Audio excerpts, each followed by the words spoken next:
안녕하세요. 창조신앙에 기초한 기독교회 세 번째 이야기, 실질적으로 교회가 기독교회로서 탄소 중립을 어떻게 할 거냐 하는 이야기 들려드리려고 합니다.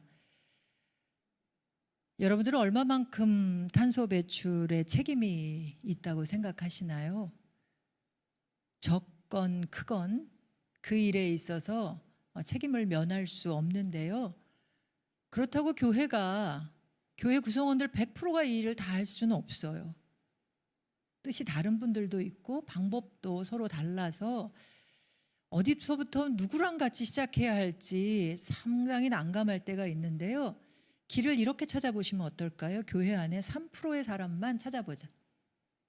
바닷물 속에 소금이 2.8% 정도가 들어있음으로 인해서 썩지 않는다고 하죠.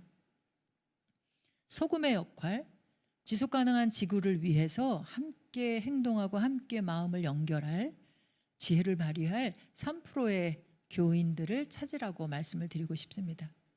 그 3%와 더불어 교회가 실질적으로 탄소 중립을 하는 기독교회 만들기를 시작해 보면 좋겠습니다. 이 기독교회 만들기와 관련한 다양한 자료들은 여기 써 있는 저희 티스토리에, 살림의 티스토리에 담겨져 있는데요. 원하시면 추후에 댓글로 전달을 드릴 수도 있을 것 같습니다. 그리고 그 3%의 사람들이 우선적으로 해야 할 일거는 우리의 신앙을 다시 재정립해 보는 겁니다. 우리의 신앙의 가치, 우리 교회는 사랑을 최우선에 놓고 있다면 그 사랑의 가치를 지금의 위기 시대에 재정립하는 것. 나눔, 필요, 돌봄, 25가지의 가치를 생각해 보았습니다. 신학자들과 더불어서 50명의 신학자들과 더불어 이 25가지의 신앙적 가치를 새롭게 한번 생각하는 에세이를 써봤고요. 그 에세이에 준해서 좀 더 신앙적으로 깊어지게 하는 질문과 실천으로 나아가게 하는 질문이 2가지씩 담겨진 것이 지구정원사 가치 사전이라고 하는 책입니다. 환경부에서 우수환경도서로 선정되기도 했던 건데요. 적어도 교회 안의 리더십들이라면 이 책을 읽어봤으면 좋겠고요. 교인들과 나눌 때는 저희 홈페이지에 오면 카드로 25가지 카드를 말씀과 핵심적인 내용과 함께 나눌 질문을 담아놓은 카드가 있습니다. 다운받아서 나누면 좋겠는데요. 이런 신앙적 가치를 나누고자 하는 이유는 지구를 제대로 보기 위함이에요. 마음을 연결하기 위함인데 혹시 천문학자 칼 세이건을 아시나요? 이 칼 세이건이 우주선을 통해서 이 지구를 촬영하도록 부탁을 했었습니다. 예전에 보이저 1호를 통해서 찍은 사진은 저렇게 푸른 지구죠.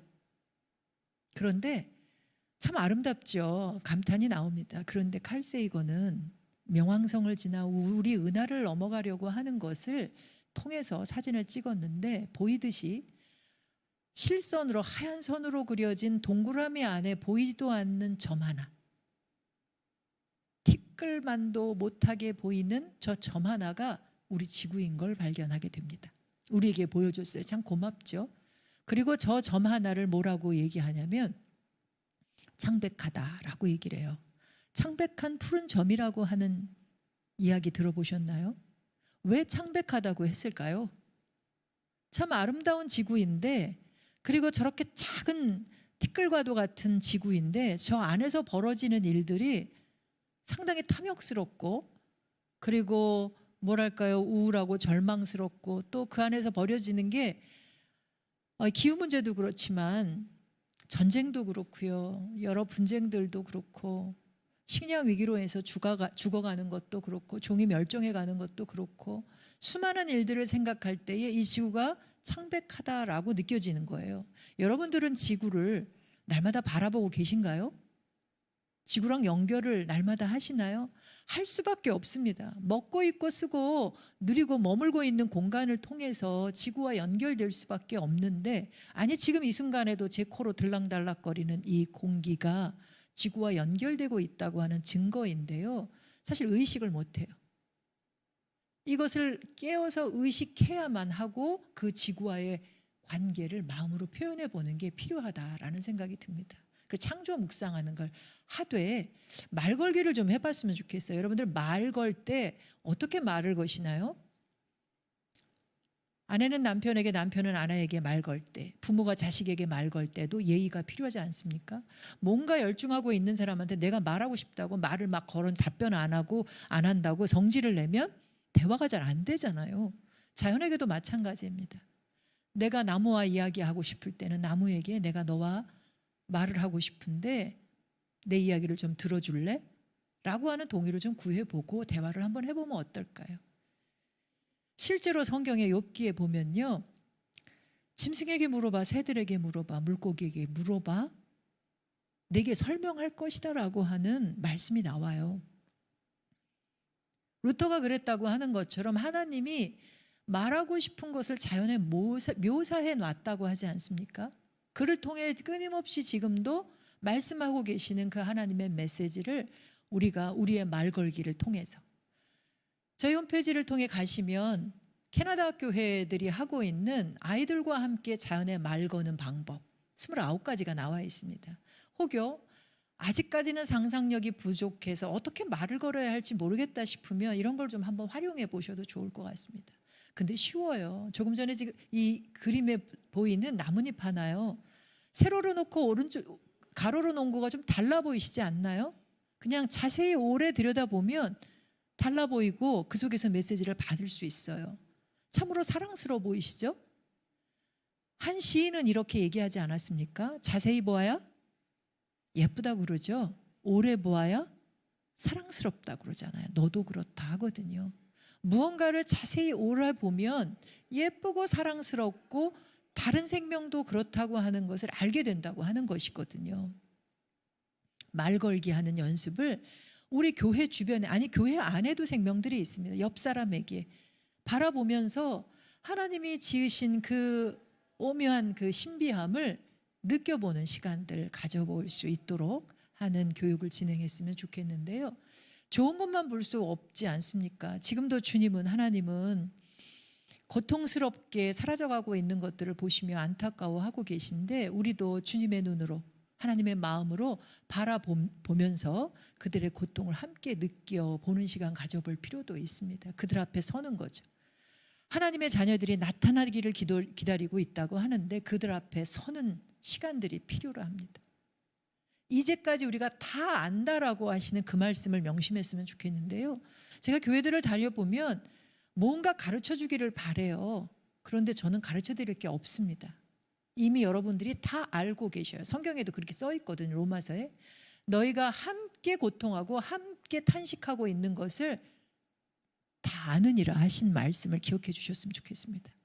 그래서 내 앞에서 지금 쓰러져서 죽어가는 생명을 보고 내가 무엇을 해야 할지, 여러분들 저 고통 가운데 있는 저 장면을 보고 무엇을 하고 싶으신가요? 죽기를 기다리며 내가 먹으려고 하는 독수리의 위치에 있는 사람도 있지만 저 위치에서 독수리를 내어 쫓는 사람도 있고요, 내어 쫓기 전에 그 아이를 끌어안고 먹이는 일들을 회복하도록 하는 일을 하는 사람도 있을 수 있지 않나요?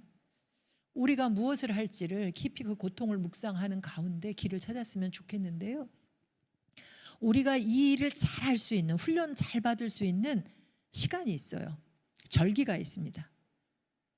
재수요일로부터 40일 동안 예수님의 고난을 묵상하지 않습니까? 이 시기에 피조물의 고통을 함께 묵상해 보면 어떨까 싶어요. 주님이 고난받으신 가운데 피조물의 고통을 함께 끌어안고 계신 것을 보면서 탄소 금식하는 훈련을 한번 받아봤으면 좋겠습니다. 저희가 4년째 거룩한 탄소 금식 40일 혹은 거룩한 탄소 금식 너무 부담을 느끼는 분들을 위해서는 7주간으로 캠페인을 하는데요.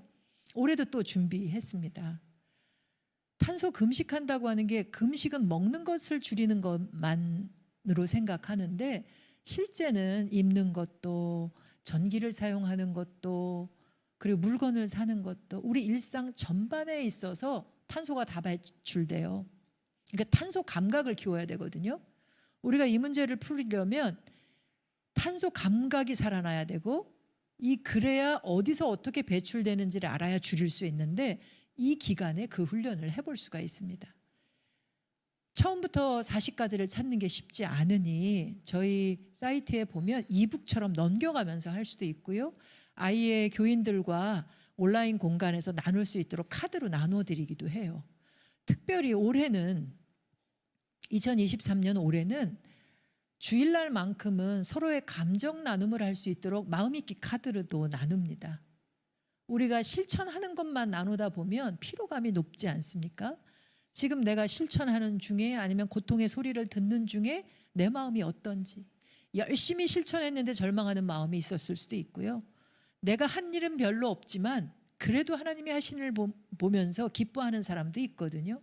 그런 자신들의 감정을 서로 연결하고, 때로는 그냥 아무것도 문제가 아닌 것 같다고 하는 생각도 있는 사람이 있을 거예요. 교인 중에 실제 있을 수 있습니다. 그런 사람조차도 문제다라고 생각하면서 제끼지 마시고요. 그 사람 마음조차도 함께 연결하면서 우리는 사랑의 공동체니 함께 가는 길을 선택해 보실 수 있었으면 좋겠습니다. 이게 바로 그 책과 마음있기 카드입니다. 그리고 한국교회 총연합을 통해서 설문조사한 거를 참고를 교회 리더십들이 했으면 좋겠는데요. 우리 교회가 실천을 하고 있는가라고 물었는데 잘 모르겠다, 한 적 없다 답변하는 사람들이 참 많아요. 실시하고 현재 하고 있다, 과거에 한 번쯤 해봤다라고 하는 거 빼고 지금 하고 있다고 하는 교회가 22%, 23% 정도밖에 안 돼요. 모든 교회는 하나님이 지으신 교회, 그리스도를 머리로 하는 몸된 교회들이지 않습니까? 그렇다면 무언가 해야 하는데 조금 걱정이 되시죠. 교인들이 잘 따라올까? 그런데 1000명의 그리스도인들 중에 83.5%가 하겠다라고 하는 답변을 했다는 거예요.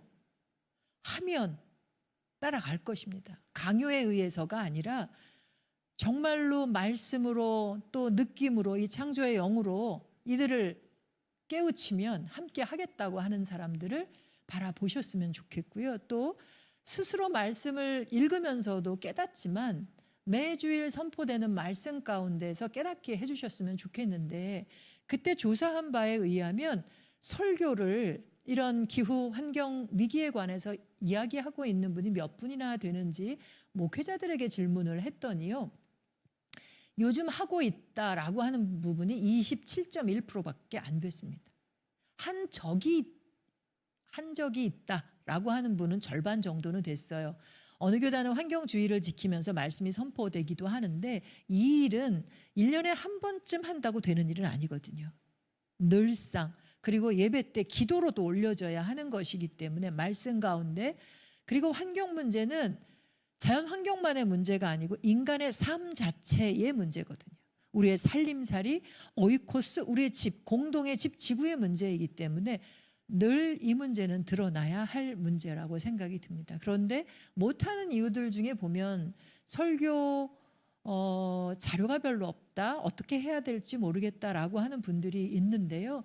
그것은 저희는 매년 대림절 때는 말씀을 중심으로 해서 묵상집을 만들어 놓은 것들이 좋은 설교의 본문들로 채택이 될 수 있지 않을까 하는 생각도 들고, 또 환경 설교문들도 나온 것들이 있는데 참고를 해보셔도 좋겠다라는 생각이 듭니다. 그리고 무엇보다 교인들 중에 환경 선교사를 양성하는 일을 했으면 좋겠습니다. 환경 선교사를 어떻게 양성하냐면요, 저희가 환경부 우수환경교육 프로그램으로 8주차로 개발한 프로그램이 있습니다. 문제를 분석해 보게 하고 신앙적으로 이 문제를 해석하게 하고 이 문제를 풀기 위해서는 무엇을 해야 하는지, 그리고 공동체적으로 이것을 어떻게 소통하면서 문제를 풀어야 하는지를 함께 나누는 과정이 진행이 됩니다. 처음에는 교회 리더십들을 모아서 환경 선교사를 양성을 했는데 재작년 말부터는 교회가 단독으로 혹은 지역에 있는 교회가 연합으로 환경 선교사를 양성해 달라고 하더라고요. 그래서 우리 교회 환경 선교사가 지역사회 안에서 역할을 하게 해달라고 요청해서 현재 그렇게 진행을 하고 있습니다. 작년에는 한 지역에 7개 교회가 연합으로 해서 마을 환경 선교사를 양성해 달라고 해서 했는데요. 의미는 맞는 것 같아요. 보통 교회가 해외로 선교사를 파송하지 않습니까? 그런데 왜 환경 선교사냐? 신음하는 피조 세계가 하나님의 자녀를 기다리고 있으니 신음하는 그 세계 한복판으로 선교사를 파송해야 하지 않을까요? 그 일을 교회가 앞장서서 훈련을 통해서 내보내는 일을 할 수 있었으면 좋겠습니다. 그리고 8주간의 과정만으로 어려우니 이 책을 통해서 스스로 자기 이야기를 만들어서 또 자기 질문을 만들어서 나누도록 하는 교재를 하나 만든 게 있는데요. 환경 살림 80가지라고 하는 책입니다. 우리가 살아가는데 우리 입으로 들어가는 게 있고요. 우리 입에서 나오는 게 있고요. 우리를 둘러싸고 있음으로 인해서 우리가 살아가게 하는 게 있고요. 우리가 소중히 여기는 게 있습니다.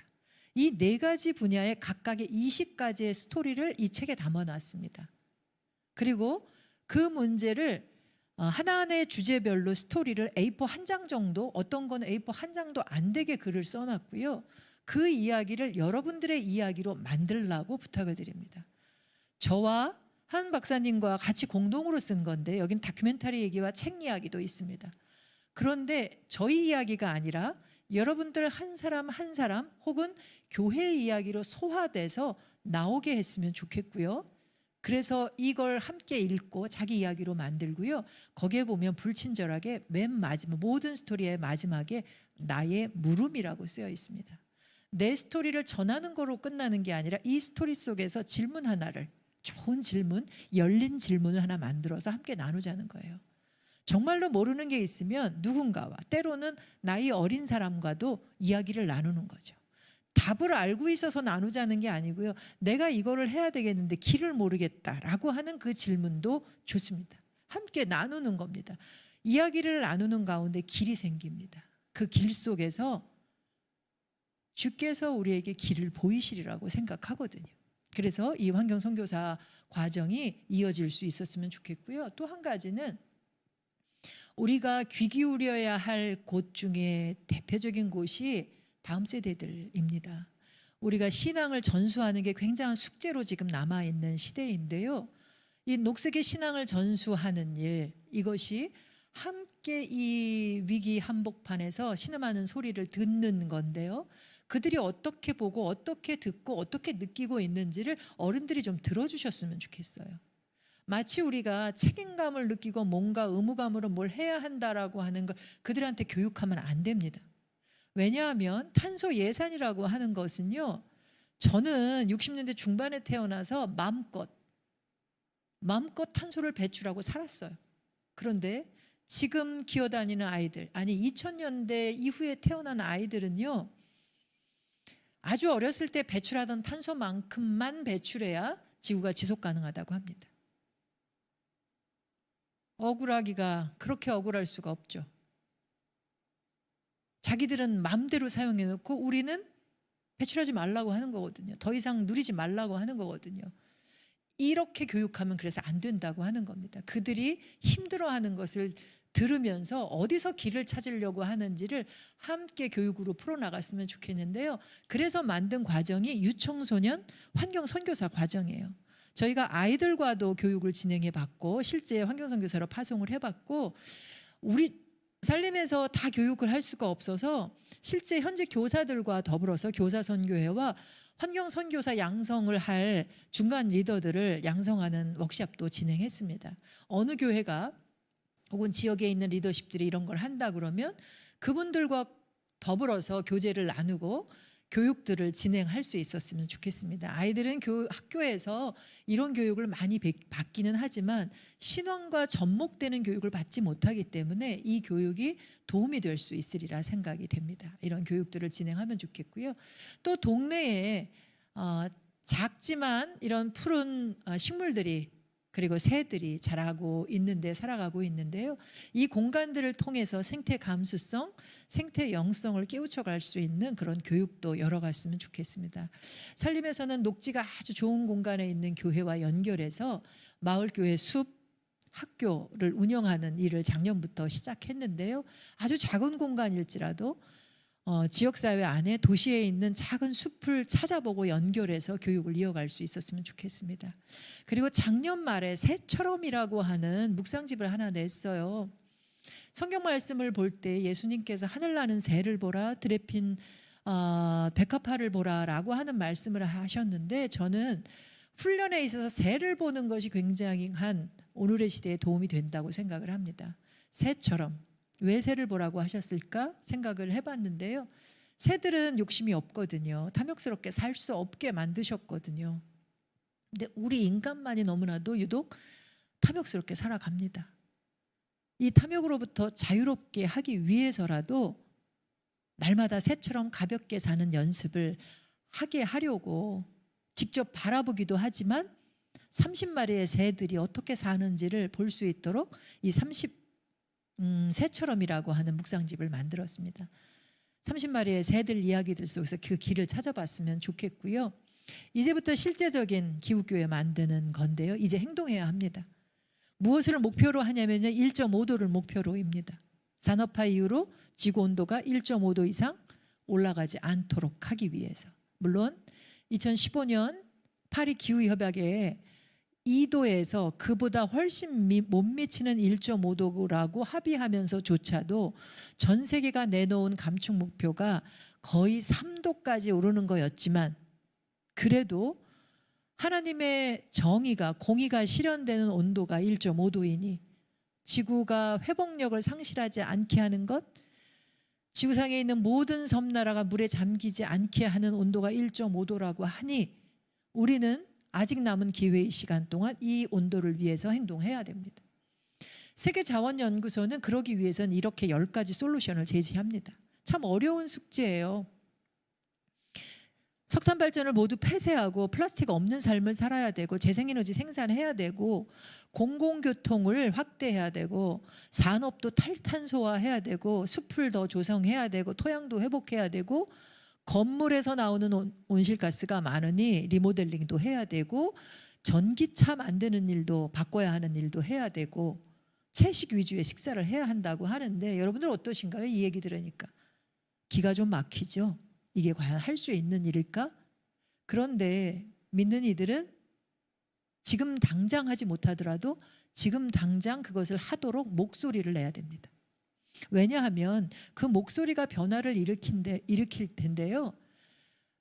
이 변화가 더딘 이유 중에 하나가 많은 사람들이 경제적인 피해 때문이에요. 우리가 누리고 있는 것을 놓지 못하겠다고 하는 사람들 때문인데, 놓지 않는 사람뿐만 아니라 주저하는 사람들도 있거든요. 이들을 변화시킬 수 있는 데이터가 있습니다.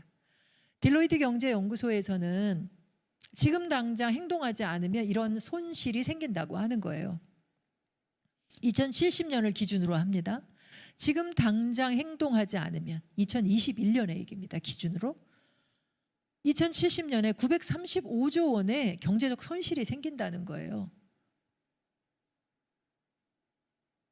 우리 때가 아니니까 저는 그때 안 살아있을 것 같은데, 그때는 모르겠다라고 얘기할 수 없는 것이요. 지금 내가 빌려 쓰거나 도둑질한 것이 후손들이 갚아야 할 빚이라고 하는 거거든요. 우리가 모르겠다 하고 파산 신고를 해버려도 내가 사랑하는 후손들이 그 문제를 해결해야 하는 거거든요. 2070년에 935조 원을 내가 사랑하는 그들이 풀어가게 할 것이냐, 아니면 지금 당장 행동하면 급진적으로 전환을 일으켜내면 오히려 2300조에 이르는 순이익이 창출된다고 하는데 그 길을 갈 것이냐, 이것은 신앙적으로 생명을 선택해서 복을 받을 거냐, 죽음의 길을 선택해서 저주를 받을 거냐라고 하는 그 생명을 선택하는 그 상황 속에 우리가 놓여 있다라고 하는 것입니다. 이 일을 위해서 목소리를 내야 한다는 건데요. 저희 살림의션은 기후 증인되자라고 하는 캠페인을 합니다. 성령이 우리에게 내리시면 땅끝까지 이르러 내 증인이 되리라 하신 말씀을 붙잡아서 이 기후 증인 캠페인을 전개하는데요. 여러분들 안에 성령님이 계신가요? 그 성령님이 의식이 된다면 주님의 증인이 되어야 합니다. 아니, 증인이 되지 않고는 견딜 수가 없는 거죠. 성령님이 계신데, 될 거라고 하셨는데. 근데 그 증인을 어떻게 증인의 역할을 할 거냐? 모르면 모르는 대로. 상황은 심각한데 내가 무엇을 할지 모르겠습니다라고 하면 그 얘기부터 사람들하고 나누는 게 증인입니다. 내가 보고 듣고 느끼는 것. 법정에서 증인은 내가 보지 않은 것을 얘기하면 이건 위증죄거든요. 보고 듣고 느낀 것을 단 보고 듣고 느껴야만 하는 겁니다. 바라보고 두렵더라도 우울하더라도 주저되더라도 바라보고 그것을 말로, 행동으로, 그림으로, 춤으로 전해야 하는데요. 실제 올림픽 때 역도 선수로 나왔던 키르바시 선수는 바로 실패했는데 웃으면서 춤춰요. 저게 저는 증인의 역할이라고 생각하는데요. 애초에 성공하려고 메달 따려고 나온 게 아니고요. 우리나라가 물에 잠기고 있다고 하는 것을 전하려고 나왔습니다.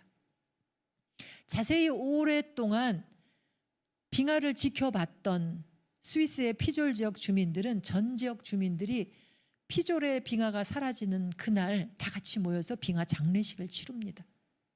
자세히 오래 무언가를 우리 교회 공동체 안에서 들여다보면서 그들을 대신해서 목소리를 낼 수 있는 우리가 될 수 있었으면 좋겠습니다. 세상에서는 청소년들, 청년들이 이 목소리를 앞장서서 내고 있습니다.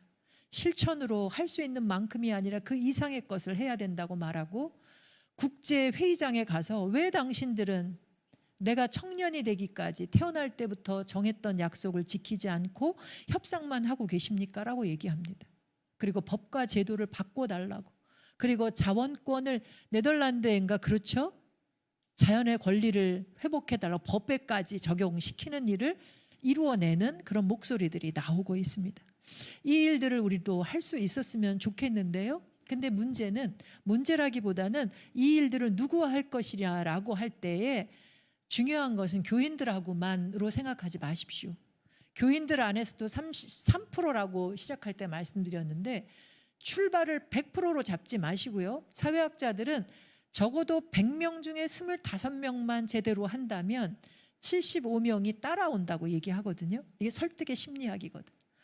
100을 설득하려고 애써서 좌절하지 마시고 25명을 목표로 움직이면서 목표를 이루어 갈 때에 지역 주민도 함께 하자는 거죠. 이미 우리보다 앞서서 이 문제를 끌어안고 의제로 또 여러 가지 기업으로 정책으로 펼쳐가고 있는 이들이 있으니 그들과 더불어 이 문제를 풀어갔으면 합니다.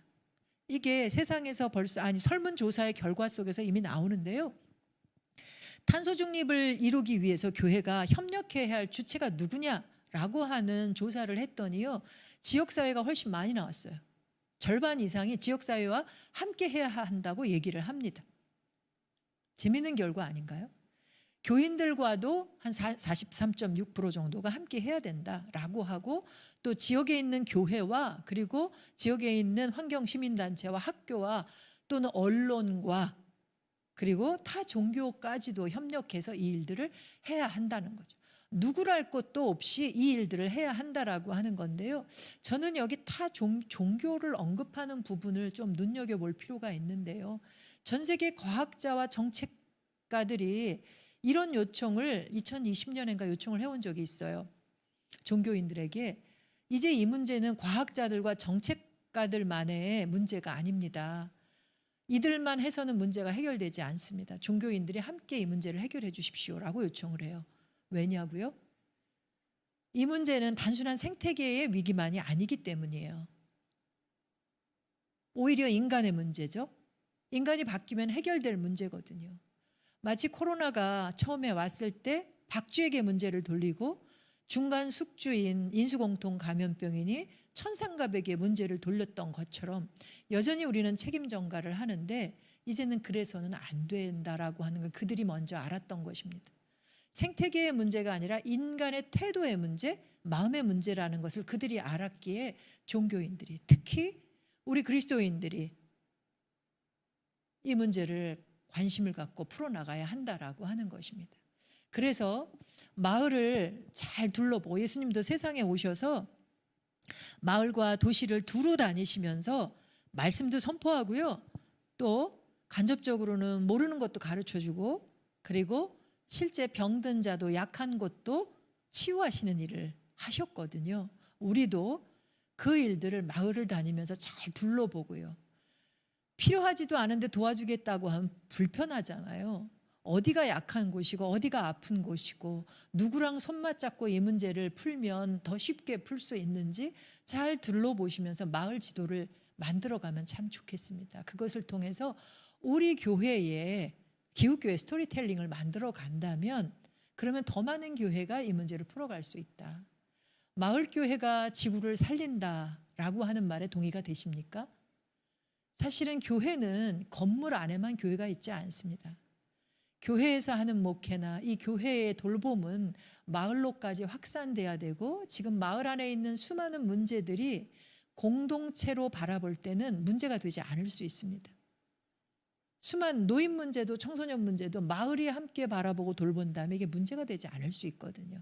기후 문제도 함께 본다면 그 문제를 쉽게 해결해 나갈 수 있으니 우리가 함께 이 문제를 제대로 볼 수 있었으면 좋겠습니다. 그리고 실제적인 탄소 배출량 50% 감축을 위해서는 이 4단계의 일을 해야 하는데요. 에너지 사용량을 먼저 점검을 했으면 좋겠습니다. 어떻게 점검할 것이냐? 에너지 사용량을 볼 수 있는 곳이 있습니다. 매달 한 차례씩 날라오죠. 요즘에는 자동이체 걸어놓고 보지 않아서 내가 얼만큼의 돈을 내고 있는지도 별로 신경을 안 쓰고 있는데요. 보셔야 합니다. 고지서조차도. 교회가 고지서 내는 것도 보셔야 돼요. 한 달에 얼만큼씩 나갈까요? 전기 사용량, 가스 사용량, 수도 사용량, 유류 사용량. 그리고 쓰레기 배출량. 쓰레기 배출량은 봉투로도 나올 수 있고 혹시 RFID로 음식물 쓰레기 무게로 무는 것도 볼 수 있고요. 이게 한 달에 한 번씩 물거든요. 상수도 요금 뭐 분기에 낼 수도 있고 이걸 가져오시면 분석해 드립니다. 이거 오늘 이 시간에 말씀을 드릴 수는 없고 그 고지서를 가지고 이 숫자가 말하는 것이 무엇인지 이것이 나에게 말을 걸어옵니다. 당신의 책임은 얼만큼 있습니다. 전 세계가 1.5도를 유지하기 위해서 여기서 50%를 2030년까지 줄여야 한다고 하니 목표를 한번 잡아봅시다예요. 무조건 내 수치에서 50%를 줄여야 되거든요. 그리고 2050년에는 넷제로를 이루어야 돼. 0으로 만들어야 됩니다. 기술도 많이 좋아졌지만 기술만으로 0으로 못 만들어요. 그리고 노력을 해도 못하는 부분은 탄소 흡수원으로서의 숲을 조성한 것도 해야 되는데요. 이렇게 에너지 사용량을 먼저 자가 진단하고 저희 홈페이지에 오면 자가 진단 온라인 자가 진단지가 4가지 종류로 나와요. 교인 한 사람 한 사람의 삶을 진단하는 게 있고요. 아주 쉽게 진단하는 것도 있습니다. 예를 들면 당신은 지금 지구를 몇 개를 쓰고 있을까요? 하나님은 하나 주셨는데 당신은 지구를 대개의 경우 3개, 4개를 쓰고 있다고 답변이 나오는데요.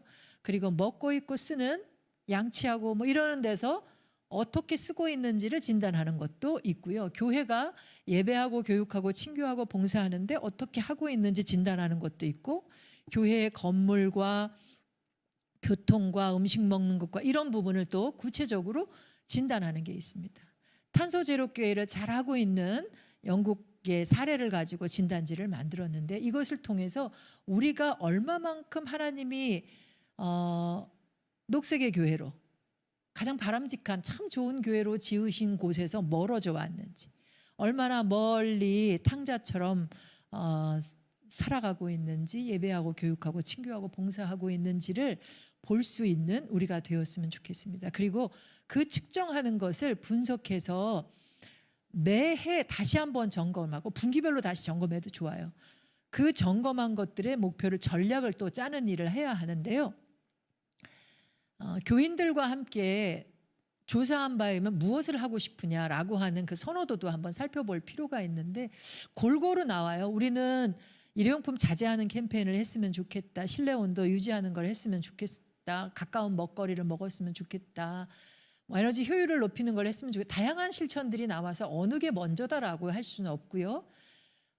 그 교회가 위치해 있는 공간들을 통해 마을 안에서 특징화된 걸 한번 조사해 볼 필요는 있겠다라는 생각이 듭니다. 그것을 통해서 말씀드린 대로 교회 자체적인 데이터를 갖고 전략을 수립하는 일을 저희가 작년에 7개 지역을 돌면서 진행을 했는데요. 이건 광주지역의 사례입니다.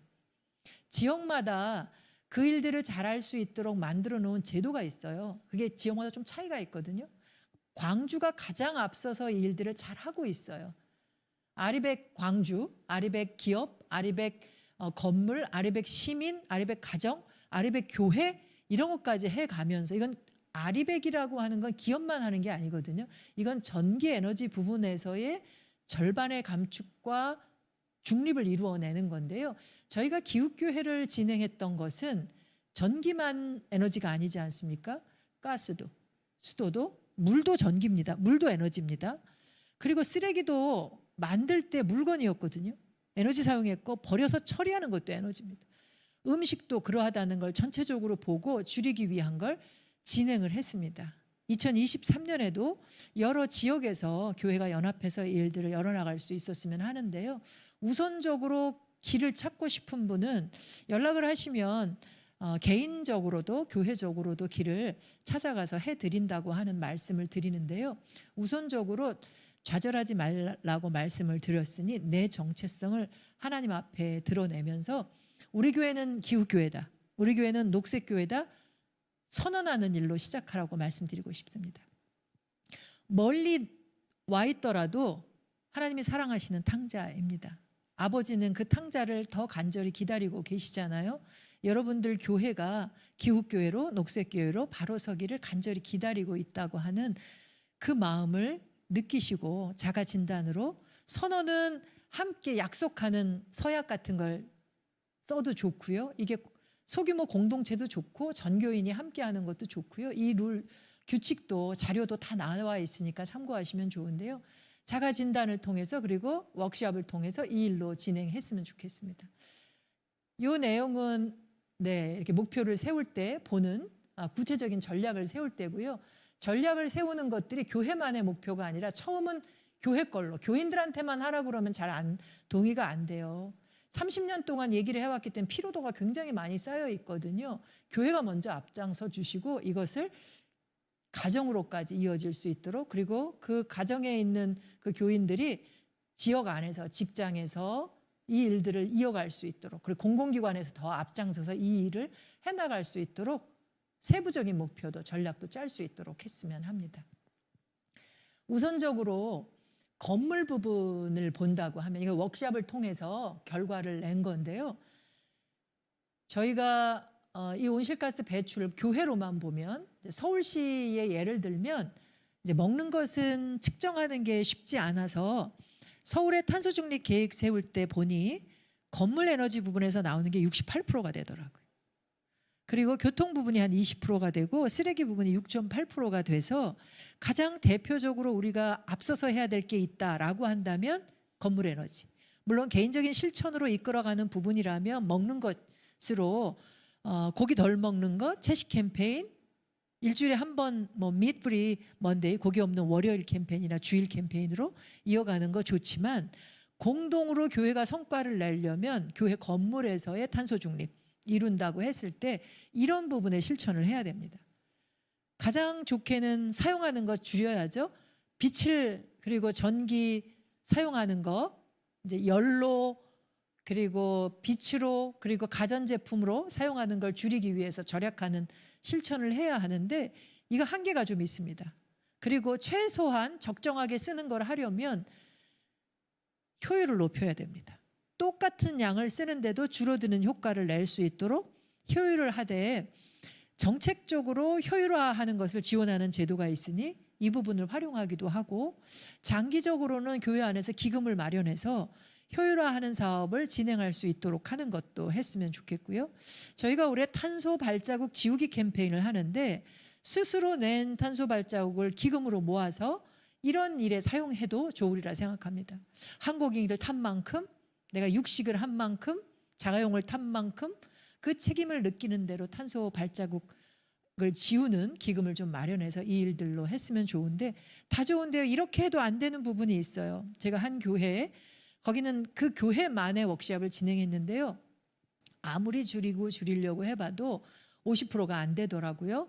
그래서 내놓는 안이 생산해야 된다고 하는 겁니다.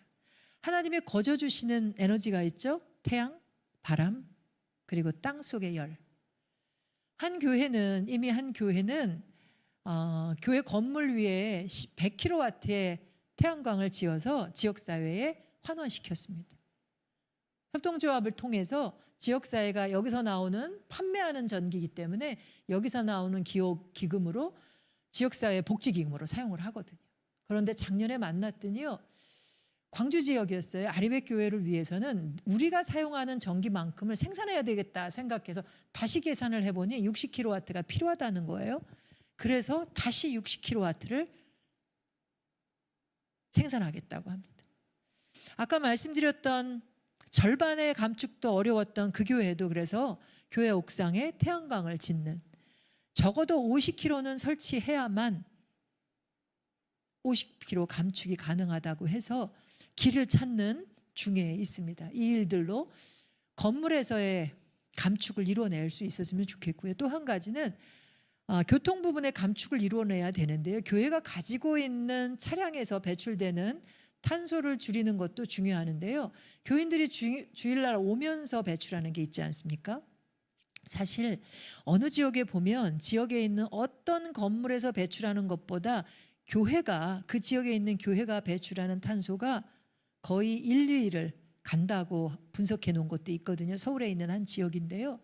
부끄럽지 않으려면 우리가 앞장서서 그 일들을 해야 하는데, 교통 부분을 예로 든다면 교회 올 때 걸어오게 하고 자전거를 타고 오게 하고, 아니면 자가용이 아니면 카풀을 할 수도 있지만요.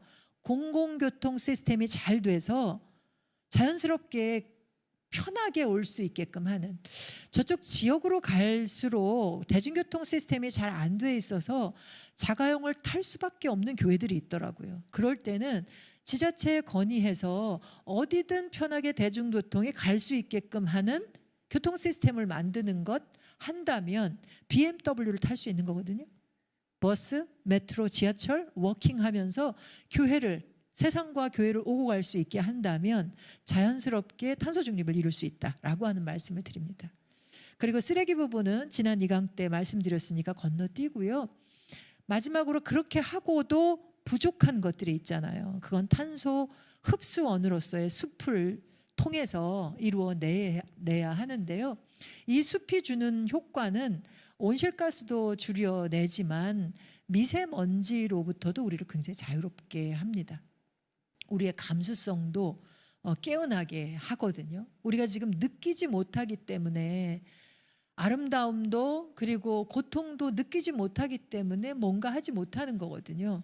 그것을 느끼게 하기 위해서라도 우리 주변에 나무를 심는 일, 동네 숲을 조성하는 일, 그리고 교회 숲으로 조성해서 그 교회 숲에서 생태 감수성 교육, 생태 영성을 일깨우는 교육을 진행할 수 있다면, 그리고 교회 아이들만이 아니고요, 어른들도 그리고 지역의 아이들도 이 일들로 초대할 수 있었으면 참 좋겠습니다. 그렇게 될 때에 하나님이 보시고 다시금 참 좋다 하는 그런 말씀을 우리에게 다시 들려주지 않을까라고 하는 생각이 듭니다. 정말로 끝으로, 그럼 지금까지 교회는 뭐를 해온 것일까라는 생각이 들 텐데요. 이미 이 이야기를 듣고 있는 교회 중에도 많은 일을 해온 교회들이 있어요. 그런데 완벽한 교회는 없습니다. 여러분들 교회도 할 수 있습니다. 이 교회들이 지금 제가 4가지 영역에서 교회들이 해왔던 것을 사례로 들려드리려고 하는데요. 이 교회들의 사례가 여러분들에게 힌트가 될 수 있었으면 좋겠습니다. 우선은 내가 숨 쉬는 것, 우리가 숨 쉬는 것, 나만 숨 쉬는 게 아니라 하나님이 지으신 모든 생명은 숨을 쉬는데요. 그들이 제 숨을, 하나님이 허락하신 그 숨을 쉴 수 있게끔 하기 위한 실천, 하늘의 지속성을 위한 실천이고요. 2번째는 땅의 지속성을 위한, 우리는 땅을 통해서 나온 것들을 먹습니다. 가축을 통해서 먹는 육식도, 그 가축도 땅에 나온 것을 먹고, 바다도 땅에서 흘러들어간 영양물질을 가지고 온 것들이기에 결국은 우리는 땅을 통해서 온 것들을 먹고 결국은 흙으로 돌아가야만 하는데요. 안 돌아가려고 발버둥 치고 하면 결국은 그것이 세상의 문제를 야기하는데, 땅의 지속성을 위해서는 무엇을 할 것인지, 그리고 우리 몸의 70%, 지구의 70%도 물이라고 하는데 세례도 물로 받지 않습니까? 이 물의 지속성을 위해서는 무엇을 해야 하는지, 그리고 무엇보다 하나님이 지으시고 그 지으신 모든 것을 보시고 참 좋다 하셨던 그 모든 것, 우리의 벗들이거든요.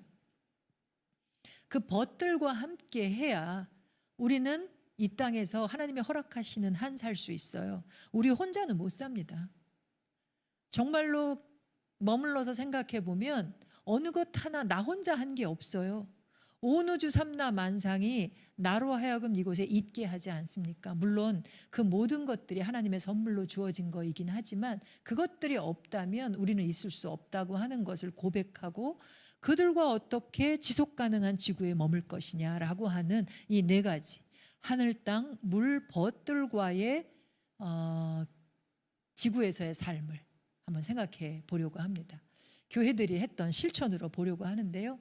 하늘에서는 우선 녹색교회 선언을 하고 자발적 감축 목표도 세우고 진단하고 노력하는 교회들이 있습니다. 어느 교회는 자기 부서에 교회 안에 여러 부서가 있는데 그 교회는 7가지의 부서가 있는데 부서별로 자발적 감축 목표를 따로 정하라고 하고 그 감축 목표를 이루기 위한 전략들을 부원들과 세워보게 했습니다. 그리고 매번 그것을 점검하게 하는 일을 하고 있습니다. 그리고 교회가 사용하는 에너지에 대해서 진단하고 실질적으로 전환하도록 절약하고 효율을 향상하고 생산하는 일을 하게 있고요. 그리고 이게 교회로만 머무르는 게 아니라 가정에서 사업장에서 실제 사용하는 것도 점검해서 작년 동월에 올해 발생시킨 그 탄소량, 사용한 에너지 양에서 얼만큼 줄었는지를 점검해서 발전소를 짓지 않아도 되도록 절전소 짓는 캠페인을 했던 곳들도 있습니다. 그리고 말씀드린 대로 탄소 금식 캠페인 하는 곳도 있고요. 그리고 정부에서도 지원을 하는데요. 전기차 충전소. 근데 저는 전기차 충전소로 모든 차가 바꾼다면 그 역시도 미세먼지와 온실가스 문제를 야기합니다. 왜냐하면 지금 차가 너무 많거든요. 필요치 않은 차량은 내놓아야 합니다. 그리고 정말로 필요한 차량들, 그 차량들을 전기차로 바꾸는 것. 교회 안에 24시간 동안 개방할 수 있는 공간이 있다면 그곳에 전기차 충전소를 설치한다면, 그렇다면 사용자를 늘려나가는 데 도움이 될 수 있겠다 생각하고요. 여러분들 걷는 거 참 좋아하시죠? 아니, 평상시에는 안 좋아하는데 운동 차원에서도 걷는데요. 쓰레기 줍깅할 때도 걷지만 탄소 제로 걷기도 했으면 합니다. 어느 교회가 걷는 만큼 만보 걸으면 교인이 걷는 걸 계속 차곡차곡 쌓아가면서 만보 걸었을 때 100원을 선교비를 매칭해줘요. 교인들의 만보가 해서 100원이 쌓여서 한 해에 700만 원이 쌓였을 때 해외 선교지에 재생가능 에너지를 설치하는 일로 지원이 갑니다. 선교지가 오히려 우리가 살고 있는 것보다 기후 위기에 훨씬 더 취약하거든요. 우리나라에도 기후 취약 지역이 있고 취약 계층이 있는데요. 이들을 돕는 일에 걷는 만큼 실천을 담보해서 선교비가 나아갈 수 있도록 멋진 청년들은 걷는 만큼 자기가 돈 내는 청년들도 있어요. 이런 일들을 교회가 함께 시행했으면 좋겠고요. 애초에 예산에서 기후 예산을 잡아서 시행할 수 있도록 지자체가 기후 예산제를 실시하고 있는지도 보면서 그리고 마을의 생태 축을 잇는 일들도 진행했으면 좋겠습니다. 땅의 지속성을 위해서는 교회가 이런 일들을 합니다. 우선은 고기 없는 날 캠페인을 해요. 은퇴하신 목사님이 교회 안에서 채식 교육을 한 교회도 있었어요. 주일날 고기 없습니다. 근데 고기를 안 먹잖아요. 설거지할 때 약간의 미지근한 물이면 세제를 안 써도 되는 거 혹시 아시나요? 고기를 덜 먹는 캠페인, 아예 완전 채식으로 갈 수 있다면 정말로 빠른 시기 동안 8년 만에 다른 물질로 변한다니 지구가 훨씬 기뻐하고 하나님은 더 기뻐하시지 않을까 하는 생각이 듭니다. 그리고 직접 생산해 먹는 것도 하지만 지역에서 난 먹을거리, 가까운 곳에서 온 먹을거리를 한다면 세계 교통수단에서 내놓는 온실가스보다 먹는 것에서 나오는 온실가스가 훨씬 더 많다고 하니 우리 모두가 지역에서 나는 것, 최소한 국내에서 생산한 거로 먹는 노력들을 적어도 교회 밥상만큼은 그렇게 차리는 일들이 있었으면 좋겠고요. 교회 밥상이 제대로 차려진다면 가정의 밥상으로까지 변화를 만들어낼 수 있었으면 좋겠습니다. 그리고 무엇보다 중요한 것, 주님도 남겨버리지 말라고 하셨는데 주님은 기적을 일으키는 오병이어의 기적을 일으키는 분이시면서도 남겨버리는 것이 없게 하라고 하셨는데 우리는 아주 작은 것 하나 이루지 못하는 우리는 우리 스스로 할 수 없는데도 남겨버리는 것이 우리의 동포들, 북한의 주민들이 최소한의 그들의 주식을 해결할 수 있는 정도의 음식물 폐기물을 내놓고 있고, 그리고 전 세계의 기하자들 8억 명을 최소한의 영양 상태를 유지할 수 있게끔 하는 음식을 쓰레기로 배출하고 있는 것을 이제는 멈출 수 있게끔 하는 일을 교회로부터, 선한 것이 성전으로부터 흘러나가게 하는 것을 우리가 할 수 있었으면 참 좋겠다 싶습니다. 그리고 그 일을 위해서 독일에서는 클라인가르텔이라고 해서요, 지역의 공동체 텃밭이 운영이 돼요. 교회가 마을의 공동체 텃밭이 운영되게 해서 그 공간에서 먹을 것이 생산되게 하되, 그 클라인가르텔은 반드시 유실수를 심어요.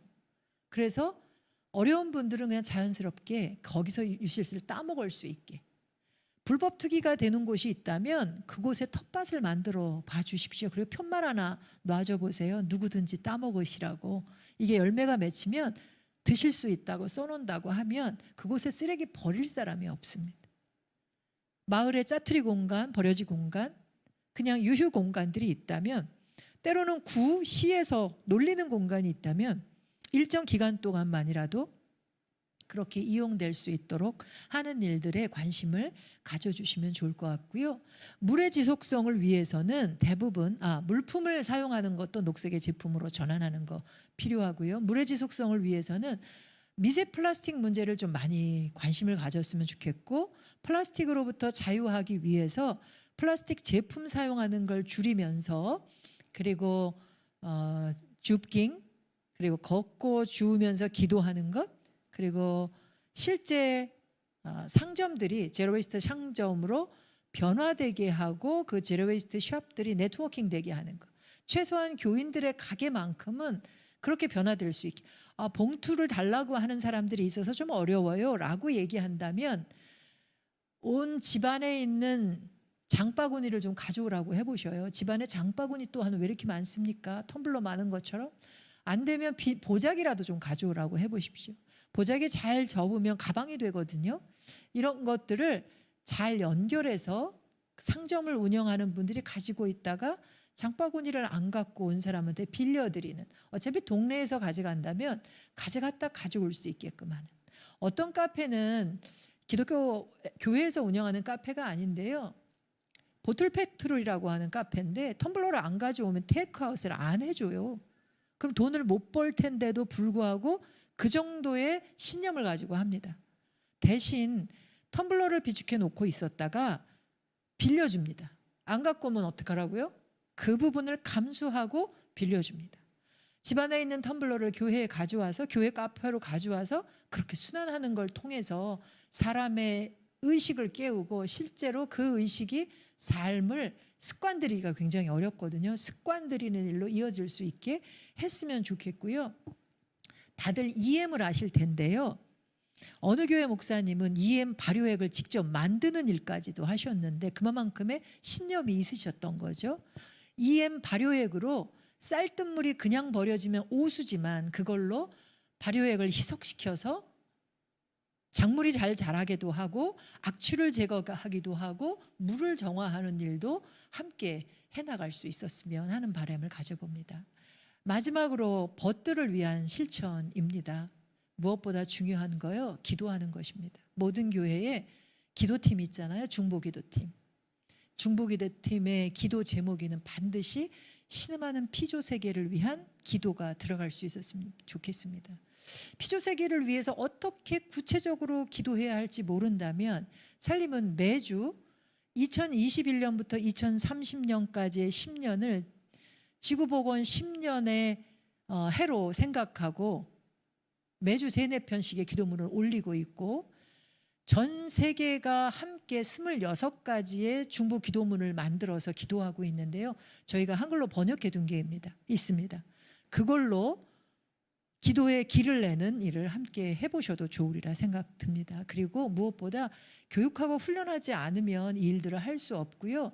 그냥 아는 지식 정도로 해가지고는 중도에 포기하기 쉽고, 좋은 것도 진행하다 보면 싸움이 나기도 쉽더라고요. 서로 너 뭐 잘났다고 하고 또 누구는 이게 아니라고 하고 이러게 되는데 서로 합의해 가면서 그 일들을 잘 해나갈 수 있도록 하고 또 일하는 사람이 지치고 주저앉게 되는 일들도 있는데요. 그들을 위한 창조의 영으로 다시 기운을 회복하게 하는 리트릿, 수련회 프로그램도 진행했으면 좋겠고요. 한국교회에 자부심이 있죠. 태안반도에 기름이 유출됐을 때에 우리 봉사 멋지게 해내지 않았습니까?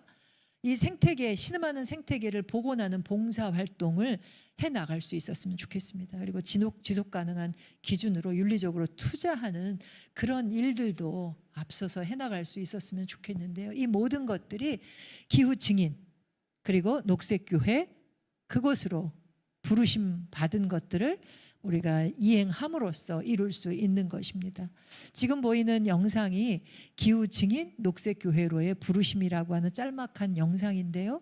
여러분들이 검색하면 나오실 텐데 교회마다 이 영상을 통해서 하나님이 우리를 애타게 부르시는 그 목소리를 듣고 한 걸음 한 걸음 나아갈 수 있게 하는 계기를 만들어 드렸으면 좋겠습니다. 감사합니다.